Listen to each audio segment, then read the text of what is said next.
Well, I think Italy has always had a very tortured political system, and I think in one sense this is a continuation almost of the conflict between city-states. So there's a long-term systemic Italian political problem, but I think it's also incredibly indicative, I think, of European and politics in the developed world as well.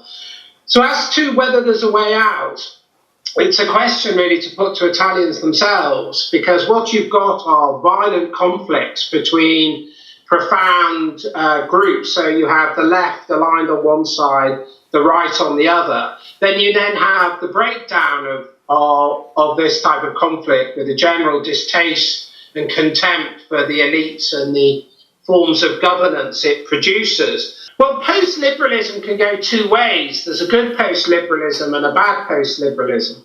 But let's first discuss post-liberalism. The argument that I would make is that we're shortly to enter a post-liberal moment in European politics and probably Western politics. And that's the idea that liberalism has been advanced in its economic forms on the right and in its social forms on the left. And really it's been a kind of a double conspiracy, if you will, because what's actually happened is the social liberalism on the left has destroyed working class families, permanent relationships, norms, so the idea of a social norm, and the institutions that Western society used to have, paradoxically created the conditions for the extreme economic right. And I think what's happened is social liberalism on the left has prepared the ground for economic liberalism on the right. And economic liberalism on the right promised mass prosperity and advancement of all, but it's hugely concentrated wealth, and it's created almost a new neo-medieval feudalism, if you will.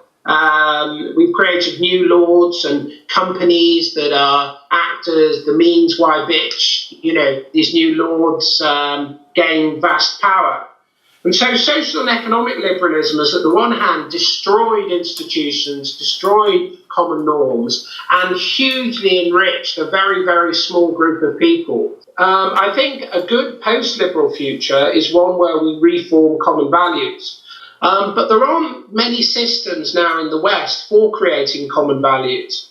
The only system I think that Italy has is the Catholic Church, that I think has done wonderful work in northern Italy, but it's still now an institution that divides Italian society rather than unites it.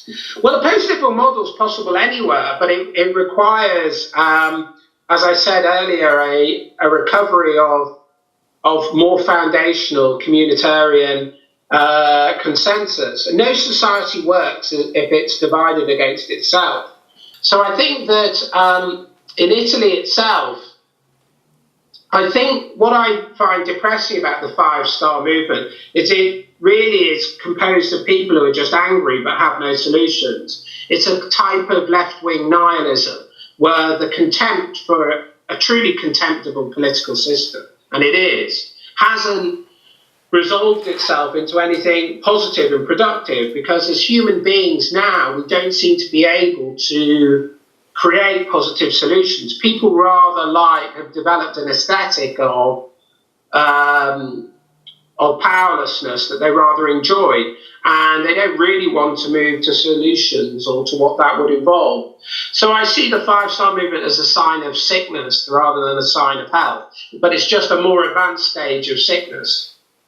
For me, there's been no change in Italian politics since Shakespeare's Romeo and Juliet. It's a war of families against families, city-states against city-states, groups against groups, and it conspires against saving your country.